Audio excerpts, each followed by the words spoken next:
Now, I've got one more I just want to throw in there that's real old school, but I think not enough people know his story, which I think is incredible. We obviously know Josh and Brett Morris. Yep. Two of the greatest outside backs we've ever seen. And I think when we talk about great families, people sleep on his old man. People sleep on his old man so much. So I'll take you back. He, in, 1978, he's playing for the Dapto Canaries down there, right? Did you know this? You probably know it better than me. My dad, so my dad and Slippery were pretty, I wouldn't say bitter rivals, but I think they've had a few blues in the day. My dad captain coached the Canaries, but when Slippery was at the Dragons and my dad was at the Roosters, they had some ding-dongs. There's one on YouTube where I think Dad gets him all right. But I grew up with not Brett. I grew up with Matt Morris, who's stepbrothers to Brett and Josh, and Dylan Morris, who's the youngest one. Again, and they played for the Kiama Knights, and I played for Albion Park. So I've known the Morris family for years. But sorry, yeah. Well, in 1978, he's playing halfback for Dapto. Yeah. 1979, St George bring him into first grade. He wins Dally M Player of the Year, and he wins the Clive Churchill equivalent in a grand final victory. His first year at halfback, and then 5 years later, I think he wins back-to-back Dally M Winger of the Year. Yeah, I don't get that trend. I was about to say I don't think there'd be anyone else that has ever gone Dally M halfback into Dally M winger, or vice versa. Just look on Twitter. I could never play wing too slow. But where's the transition there? Like I don't actually get the transition from when he was halfback to wing. He got in like 1981. He went from halfback to centre and then ended up on the Sting. So wild. It was fast. That's all fast too. Like the two younger brothers are quick, man. Well, that's what when you go and watch this guy's highlights, Slippery, unbelievable, lightning quick. And that 1 year went from playing park football to a Dally M medal, man of the match grand final, and takes out the comp in his first year as a halfback in first grade. And then he went on to play more games as a winger than he did. He played 150 games as a winger, 99 as a halfback. Yeah, it's a pretty incredible family. He still lives down in Kiama, actually. Yeah. Partner stays. So it's a pretty good family. Like the two younger boys, obviously there's Brett and Josh, but the two younger boys were very talented too.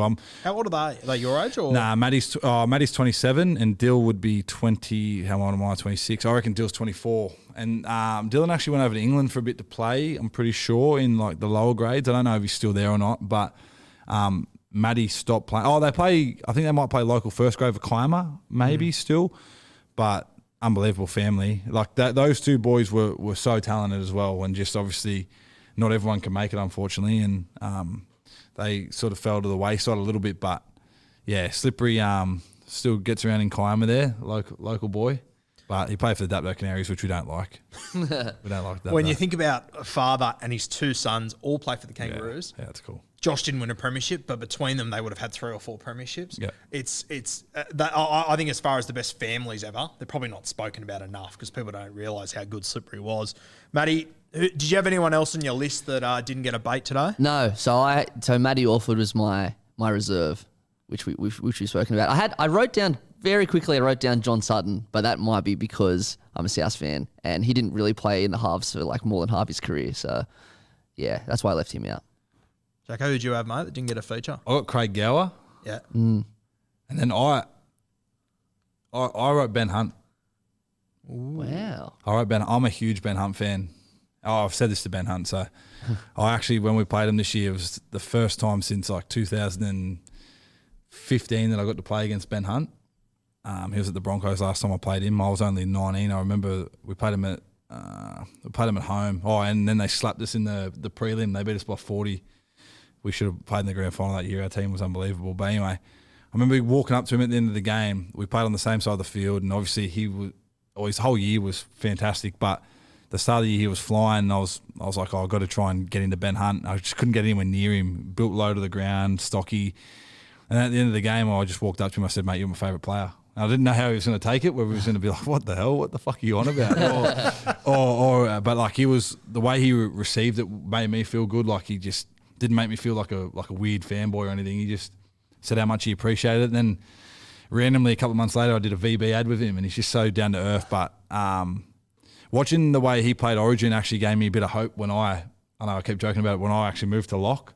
Obviously watching how he played and got around the field and stuff. But I think everyone always is going to give him shit for the GF thing and don't want to harp on it because, you don't like seeing people talk about it, but I think he proved this year that he's not only one of the best halfbacks in the comp, but he sort of got lost in that topic of how good his career's been at halfback too, because he's played so many games off the bench and stuff like that for the Broncos. But, you know, ultimately he could have won that grand final back when he played, obviously against Thurston, which would have been a massive scalp for him to have on the resume, and things happen. But, yeah, I had Benny Hunt in there, as well as obviously Craig Gower. You mentioned that 2015 grand final, and I will harp on about it because I'll defend Ben Hunt till the fucking cows come home. Yeah. I'll die on this hill that I don't think, if he wasn't in that team, Brisbane aren't a top 4 side that year. Nah, yeah. He was unbelievable. And you talk about that 2015 grand final, if Brisbane would have won it, I reckon it's one of the biggest sliding doors moment in rugby league history. Yeah. I reckon if they win that, Wayne probably never leaves. Yeah. I reckon he'd still be there. Ben Hunt, he becomes a premiership working halfback at the Broncos. Tell me where the career of Anthony Milford. I'll tell you what, if Brisbane win that grand final, Milford is a premiership winner and he's a Clive Churchill medalist. Yeah, exactly. Yeah. I just know from playing against Ben Hunt that year, and then watching his career, and then playing against him now, like how much he's grown. So he was a fantastic player then, and then obviously extremely unlucky that Nico Hines had obviously arguably the best year ever in terms of the Dally M points voting. Ben Hunt was unbelievable. So, and then Craig Gower, you would have watched Craig Gower a lot, eh? Yeah. He was so tough, man. Like he's like not the OG tough halfback, but him and Joey were the two that used to smash back rowers. And then obviously now he's boxing and doing stuff like that, which is pretty cool. But I used to love watching Craig Gower play. Like, well, he's not really low to the ground, is he? Like he's stocky built, but like he's not a small bloke by any stretch. And yeah, he was hard as nails. That's what I remember most about him, just watching Penrith play and how tough they were. Like they had the Pulatua brothers, Reece Wesser, Preston. Is that when Preston won the Dally M? I think he won to him in a minute. He's an unlucky one for me that we didn't mention. Oh yeah, Preston. Yeah, I had Preston. He won. Sorry, no, he played 7 when he won it, didn't he, Preston? Yeah, that's what I was getting. He won Dally M 2001 when he was playing halfback. That's right. Yeah. So he's another one that he obviously went up to the Gold Coast, played a bit of 5'8", played a bit of fullback, champion player Preston. Some other names I had written down here. Remember Michael Monaghan? Yep. Yeah. You talk about tough motherfuckers. Yeah. Michael Monaghan, he played a lot of hooker, but he played more halfback than he did hooker at Manly. He was tough as nails. Was he at the club at all when you were there? Was he? Nah, he was there after Trent went. I think he went back with Desi. Yeah. But I watched him play a fair bit when he played for Warrington over in the Super League. He was like, when they say tough as nails, yeah, man. Mate, and like respectfully, whenever people talk about the Monaghans, they talk about Joel. Yeah. Michael was the one to talk about. Yeah. Fuck, he could play. He was a good footballer. Preston Campbell I had on there. I had Brett Kamali as well. We actually spoke about him pre-show. That, you know, he's done it all. Brett Kamali, he's won a comp. He's Clive Churchill medalist, although I think a lot of the time people forget that. He left, I think he was at the Hunter Mariners. Yep. He came down with Scott Hill to the Melbourne Storm, you know, and it seems so normal now, the Melbourne Storm, but putting a franchise in the rugby league desert, then winning a comp 2 years later off the back of the halfback. Yeah. Unbelievable career, Brett Kamali. Unfortunately, we remember, a lot of people remember him for the intercept thrown to Matt Bowen. For me, though, I look at that moment and go, fuck, to be that late in the game and have the mindset, I'm going to try and throw this past to win this game. Yeah, that says it all. And like to be able to keep Andrew Johnson hooker and not halfback for the amount of rep games that Noddy got to play is pretty much the mark of what he was as a player, which was outstanding too. So the thing about Noddy too, it shows like how good of a bloke he is that he can talk about that moment, and no one obviously brought it up to take the piss because it's just, one, disrespectful, and two, the career he's had shits on 75 to 80% of people that have ever played the game. But he can joke about that moment, which shows how far he's come to, and he's just a top bloke as well as a good player. Another one I had on this list, and when he was at his peak, I thought he was sensational. Old Penrith halfback, Luke Walsh. Oh, he's another one I played against. I played for the Roosters in 2015 World Club Challenge against St Helens. We touched them up. We had a fair side, obviously, but Luke Walsh's kicking game, we talk about like kicking game from sort of 30 to try line. He used to set up that many tries, didn't he? Yep.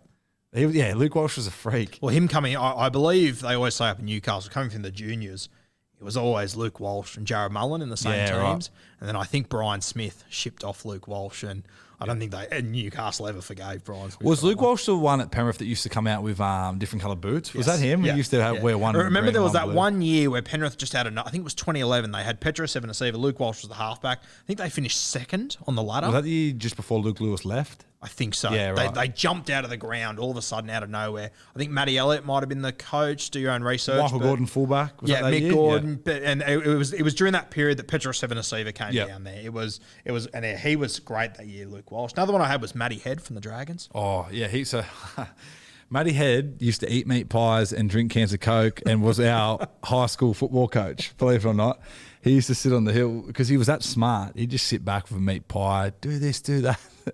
But I'll never ever. I was at that Anzac Day game when he kicked the goal from the sideline. Crazy. I will never ever forget it. And just he just put it on the tee, just stuck it there, just walked back, looked at the post, just walked in and kicked it. And he didn't even look surprised at how easy it went over. No.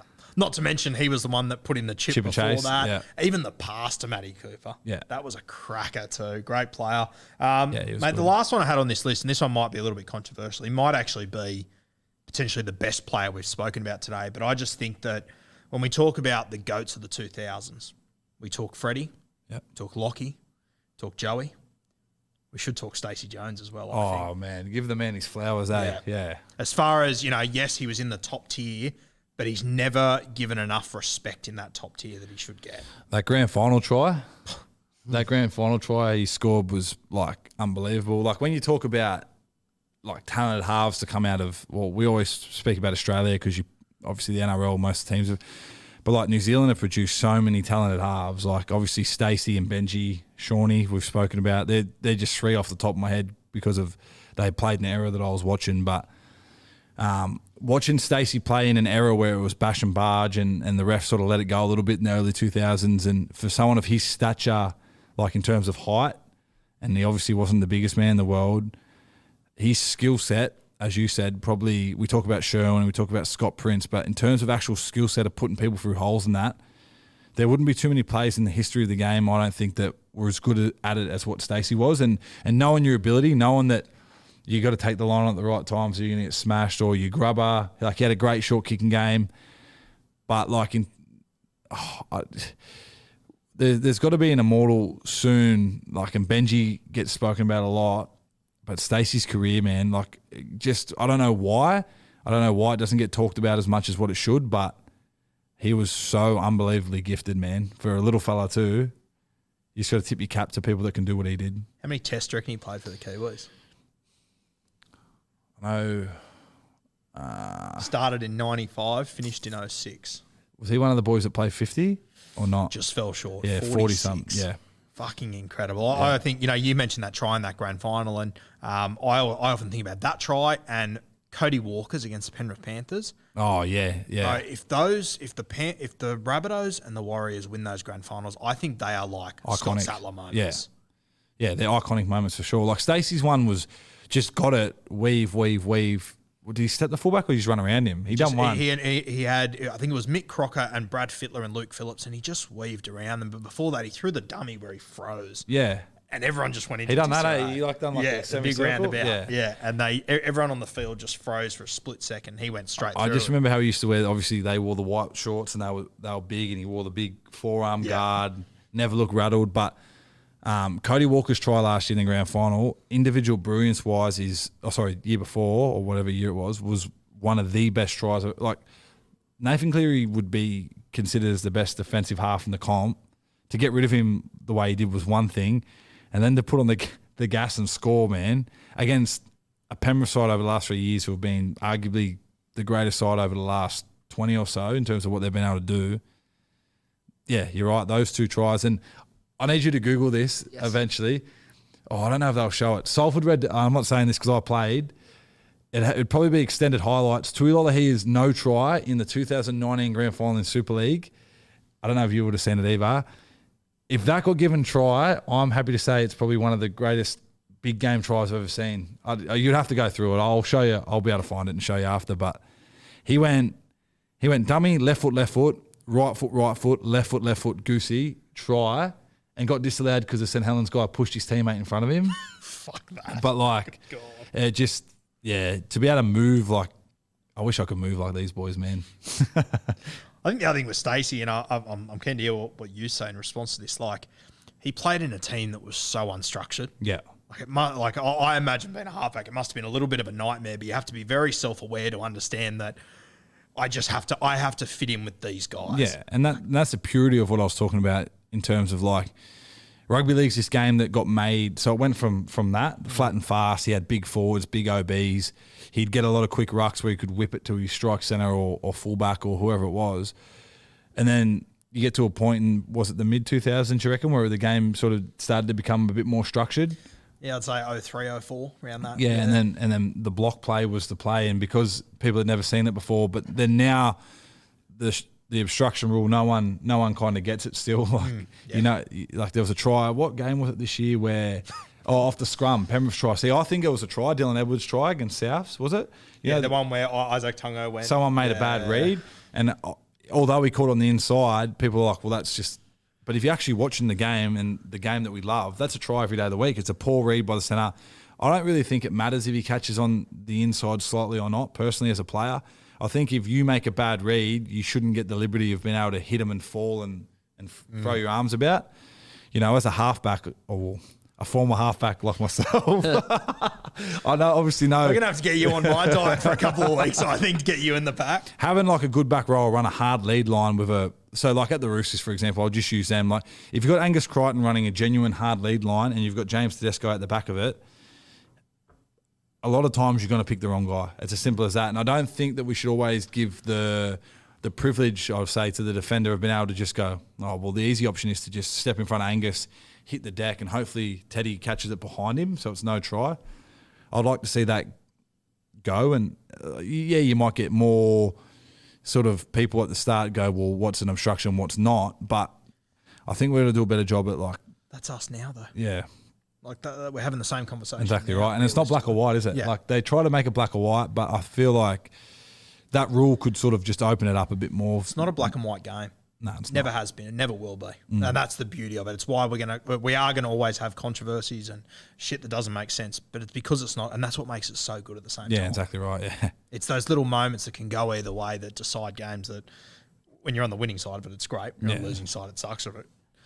Cost you a multi, which we've been there a few times. I just watched that try, the Lolohea try. So everyone type in 2019 grand final extended highlights and go to the 5-minute mark. Go on. It's an injustice for me to try and explain it. That is fucking crazy. Where would you rate that? Like, I mean, without over exaggerating, that's if it was a try, it'd be better than all the ones we just named. it's good, isn't it? No doubt. It's fucking crazy. I remember live because he got the ball and Tui's got this like. Do you watch much Super League? You probably wouldn't, would you? Nah, not really. The way he's developed from He's when always he was awake for it. He's just not watching it. from when he was at the Tigers on the wing or wherever he was playing at the Tigers, and then he went over to Super League and been able to play with him. Watching how far he's come in as a player is unbelievable. But that try, I remember, like I was actually to the left calling for the ball, I think, or something, and then you start seeing Tui do his sing. You're like, where's he going? And then he scores. Everyone runs in. The ref goes obstruction. Didn't even go to the video, bro. Yeah, I but didn't get the like, video. yeah, you need to watch it, man. It's so good. Oh, sick. All right. Are there any other halfbacks you want to throw in there that we didn't mention? I'm trying to think off the top of my head. Who are the four that you had written down at the start? What about Joe Williams? Oh, There's yeah. one for you. You're a Souths fan. Yeah. I maybe a bit biased. My brothers grew up with Joey Williams, but like he's someone that natural footballer, same thing. Like could do things on a footy field that not many people could. I had Tommy Luluwai, Oh, yeah. and again I've got a few that like might be biased, but because I've seen them up close and personal, I feel like I owe them the respect of saying their name. Like I'll go out and easily say Tommy Luluwai is the greatest defender in Super League, NRL combined, or any code that says rugby at the start of it, ever. And like you could name me, who could you name? Trevor Gilmeister. You could name people like that to me. And although I wasn't alive to watch the Axe smash people, and my dad's actually told me about Trevor Gilmeister, but my dad also watched me play with Tom Luluwai. So there's about 60 years of watching rugby league combined. Tommy would hands down be the hardest and best defender I've ever seen. Wow. And he stands at about 5'7", I'll give him. I don't want to give him too short because he'll come and flog me. But and then on the back of that, I've never seen anyone go so far into the line He does this weird thing. It's not weird. It's an unbelievable play. He catches on A, and he's got this thing where, say we're attacking right to left, he'll bounce off his left foot to go into the line, which automatically makes the defender go from there to there. B defender has to check the lead. And I remember when I played off the back of it, I thought to myself, like, I actually wish I could do what he's doing, because at one point I'm going to have to hopefully do this for a 5'8", because I was playing that sort of 6 role when he was playing 7. And his career is like over 450 games. I'm looking now. These 2 decades of just.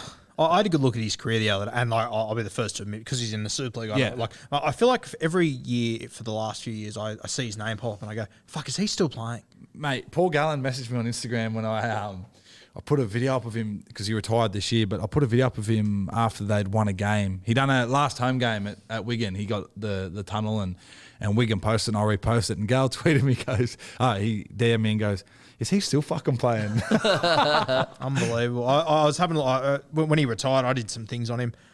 When he made his Kiwis debut, so not first grade debut. I remember this, yeah. Kiwis debut, Darren Lockyer was still playing fullback. That's crazy, man.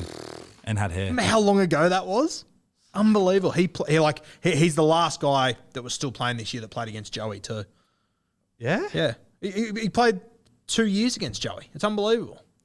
Yeah. So I played against him at the Warriors when he come back. So he played. Yeah. So he went Wigan, come back. I played against him at Mount Smart Stadium, went back to Wigan, played against him for Salford, then got to play with him. And in terms of all-time greatest players I've played with, I'd have to find, whether it's in the 14, whether it's in the 9, 7, 6, I'd have to find a spot for him. Like, he's that good. And people can say it's just the Super League, and obviously I'm biased because I've been there and played there, but he's so, so good.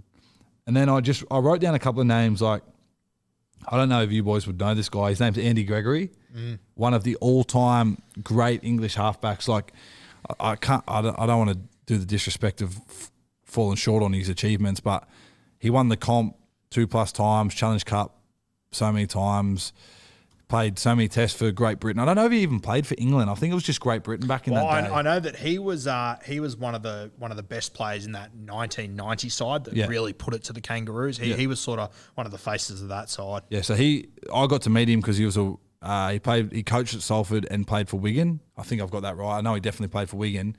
But just being able to meet him and then obviously learning about these boys' career when you're in England, like what he did, like the amount of games that the boys over there used to play. Like you look at James Graham's 400+ games, Sean O'Loughlin 400+ games. I don't know what Sam Tompkins is on, but I'm sure he'll go close to 400+. But Andy Gregory, from what I've heard and then what I've been able to see on YouTube and highlights, and that was unbelievable. And then the last one I had, I felt like I owed it to this person purely for what they did for me and what they've been through and what they've taught me. Can you guess? I'm going to say Piercy. Yeah.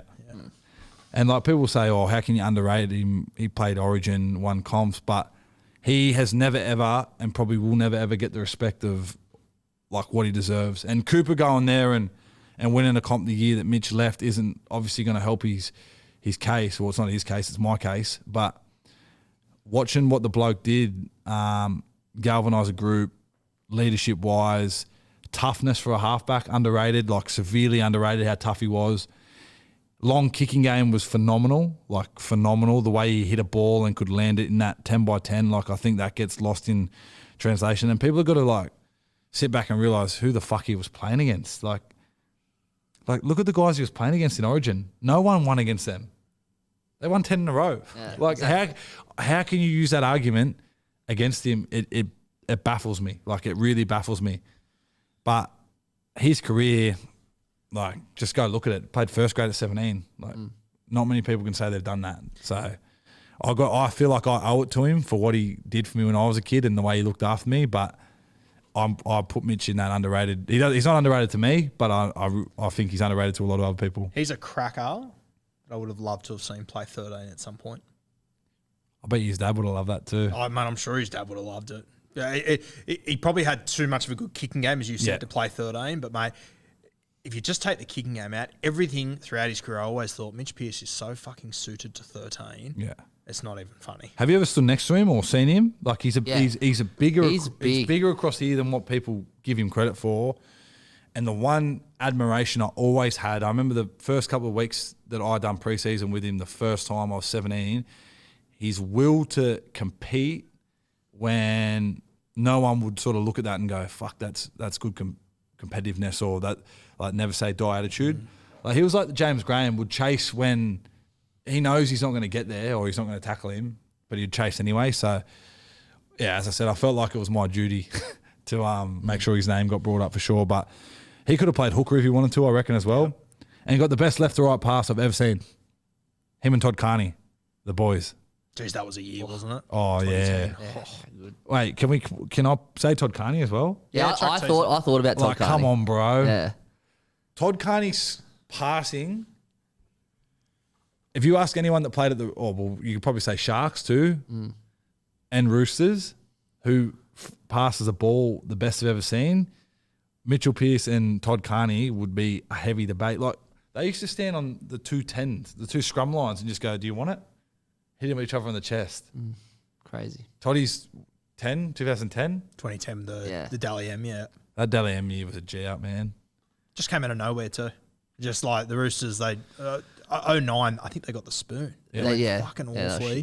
TC arrived and they just exploded. Started fullback that year as well. Yeah. Yeah. And like he's another one that like he snapped his Achilles a couple of times, I think, and had bad ankles, and he was never overly quick, but he doesn't know this. I'm mates with Toddy, and he played at Salford where I played over in England. But his catch, I know this is going to sound really nerdy, but he caught the ball at the furthest point better than anyone I've ever seen. And people will be like, well, why does that matter? But like, you get the ball in your hands quicker, one, but you can actually transfer it quicker, two, which seems obvious to talk about. But when you got back rollers and front rollers flying at you trying to take your head off, to be able to catch it there and know where you want your runner to be able to get it to him. I actually watch Todd Carney highlights sometimes before I play. That's how much I used to love watching him play, man. He just played free. Yeah. Had the dyed hair, socks up, tattoos everywhere. Yeah. Loved the beard. He was the man. He was the man, Toddy. And such a good bloke. Like if you ever met him, I know you can read about people and we do this all the time. Like you've mentioned about heaps of people, but like we'll take his shirt off his back for you. Such a good fella. But yeah, those two, incredible, man. Where is he up at Byron Bay now? Isn't he captain coach or is he just coach? I'll tell you. I think they're the Devils, aren't Red Devils or something? Yeah. Byron Bay Devils, I think they are. I don't know if he's got Instagram anymore, but I'll go on Todd Carney. I think he's been doing a bit too, so. I know he was captain coach up there. He's 36. Jesus. Still fucking play. All right, have we had enough? Are we done here? Are we gone through every half that has ever been slightly underappreciated of all time? What about Michael Witt? We spoke about that before. Yeah. Michael Witt was good, man. What about the goal kicking techers? The high knee at the top of the run up? Yeah. You used to kick off that big yellow, that big yellow thick tee. Tell you a story about, I had him on the podcast a few years ago. Crazy story. He went to the Warriors, right? Yeah. When he was playing there, after a training session once, he walks into the gym. There's no one else there. But he can hear an echo of like someone crying. And he's like, what the fuck is going on? So he wanders around the gym. He's looking for ages, right? Eventually finds behind one of the machines, Ruben Wicky's sitting there in tears, right? And he goes, what's the matter? What's going on? And he goes, they want me to retire. They don't want me to play on next year. And at this point, Ruben Wicky was sitting on about 295 first grade games, right? Right. The Warriors were really pushing him to retire. All the coaching staff were to free up salary cap and whatnot, blah, blah, blah. And Michael Witt sort of went, that's fucked. We all want you to play, blah, blah, blah. I won't say who the coaches were at the time and stuff, but Michael Witt got all the players together and they went in and said, fuck that. We want Ruben to play on next year. It went on for ages. They eventually said, fine. They started him in reserve grade that year. Did they? Yep. And then there was an injury, and after a few weeks, he got back in. He played another 50-odd games or something. See, that's a good teammate, eh? Yeah, 100%. That was, and like, you know what Michael Witt's like? He's a journeyman. At any point, a coach can go, you can fuck off. We'll just find another Michael Witt. Yeah. And he's got the whole team together for Ruben Wickie. Yeah. An absolute club legend. And it's something that Warriors, no one ever talks about. Yeah, I love that day. Unreal. That's so good, man. That's what sport's all about too, eh? Doing that for your mate. I just come up with another one. you probably won't say underrated, but in terms of like upper echelon, like this, he's a 6. Like James Maloney, like come on, man. Like that's a career and a half. Considering where like he's a bit like Blake Green, couldn't get a gig or couldn't get a clean run into first grade, and now he's got his own catchphrase, Jimmy wins. Like I mean, fuck me. Barbecuing alone, Jimmy wins. There's a couple. But like every club he went to, he changed him for the better. Yep. Like I know he didn't win a comp at Penrith, but he was a massive part of the reason why they are where they are now. And I've heard the boys actually speak about it publicly, obviously, when he left and how hard it was going to be for him to replace. Obviously, Jerome's done a fair job. Like, he's gone in there and done his thing in a different way. But I played with Jimmy, and he's one of them blokes that, like, you'll hear the same story 1,000 times. Looks like he's not trying hard or training hard, but he is. But because he's got this sense of humour where he's one of them blokes that can go on, off like that in terms of, like, mucking around serious. I've never seen anything like it. And can pick a winner on the horses. No doubt. I've thought about Maloney. What do you reckon? If you pick your team of the decade, I've thought about this last couple of years, from 2011 to 20, whatever. Who's your 6 and 7? Cronk and Thurston, right? But Yeah, it's hard to argue. but then I'd have Maloney like on my benches, like coming up next, like the next pick, which is So what year are you saying? 11 to now? just around that the 2010s decades. Yeah, you have. Well, Cronk has to be 7, and Well, yeah. Thurston has to be 6, realistically, as Yeah. you said. But I mean, who's got a better case to like go next into 6? No one. That's what I mean. Yeah. I mean, as far as like club football goes, if you were to talk about who's the best winner, you could put an argument putting Maloney in front of Thurston. In club If you're football, just yeah. talking club football, obviously you throw State of Origin in there, landslide to JT, Yeah. one of the greats. But before we go, I just want to, I mentioned, I forgot to mention it, little story that Brent Sherwin told me, right? Go on. When he sort of made a shock decision to go to England. None of the players were aware of it, nothing. It was like during the preseason, it just came out of nowhere that he was going to England. He sent a text out to the entire team, right? This would have been, Matty, can you deal? I'm going to guess 08. Did he go to maybe FC? 07. Where'd he go? Hull Not FC? sure. Hull FC, I'm guessing. Matty Yeah, will know in a sorry, second. But he sends a text to the entire squad just saying, sorry, boys, I'm going to go. I'm leaving in a couple of days. Opportunities come up. It is what it is. It's just not working at Canterbury, blah, blah, blah. What year was it? 07 was his last year at the Dogs. 07. And he went Where'd he go to, bro? Castleford. Castleford. Yeah. So it was the 08 preseason. He sends this text out to the entire squad, right? And he reckons that within 40 minutes, there was a knock on his front door. Opened the door. Sonny Bill with a case of beer in tears because he was leaving. No way. Wow. That's epic, eh? Like, there's so many stories that I reckon people are worried to tell that would, like, break the internet. For the better, though. Like, because you never see that sort of people. And did Sonny get in trouble not long after that? It wasn't long after that Sonny left. Yeah, and right. Like, I'm not saying Shifty it- couldn't yeah. say it, but I got the impression he was a real role model for Sonny Bill. And it's like, Yeah. you obviously you look at Sonny Bill now as the international dual sport, absolute Nike superstar. of role the model, world. yeah. Yeah. But then you go back to those years, which it's only 15 years ago, Yeah. realistically. And the day he finds out Brent Sherwin is going, he shows up to the door, doesn't even say, I'm going to come around, just goes. The human aspect of footy, it's so Yeah. good. Yeah, I've got one more, sorry, before we go. And I thought about this long and hard, and you boys will look at me and go, he's not underrated. But in terms of all-time greats, I don't think Ricky Stewart gets nowhere near the mention. What do you reckon? Yeah, it's a fair comment. Like, I mean, if people say name your top 5 halfbacks ever, I don't hear Ricky's name pop up anywhere near as enough as what I feel like it should. That's just my own personal opinion. But what like made it stand out even more for me was his little doco on Fox. Yep. Have you seen it? Yeah, I watched that. The Yeah. one called Ricky when Yeah. he threw the intercept at Wembley or Old Trafford, then he threw the show and goal and went through and set up the match winner. Like the torpedo and stuff like that he had. My argument is always Brent Sherwin's got the best short kicking game ever. Ricky's got the best long kicking. Yeah. Well, he had so many different weapons. Like he had the torpedo. Did he start the torpedo? Was he the Yeah. one? And he's not doing it with the footballs now. No, he's doing it with a wet leather sponge. brick. Yeah, like he's doing it with that. Yeah, he was an absolute freak. And if you ever want to get an idea of the impact of Ricky Stewart, I'll just get it up now. I can't believe he come back from that broken ankle. Like we're talking about bad breaks. Remember that? It was facing east-west. That game, that was against Parramatta. Yeah. They won 68-0. They were red-hot favourites. He won the Dally M. They were going to win it all that year. He came back the year after and won the grand final in 94. 93, they're going to win it all without a doubt. He gets injured. Now, Ricky Stewart gets injured. Tough loss. You've got Mal Meninga. You've got Bradley Clyde. You've got Laurie Daly. Star-studded team. Fullback.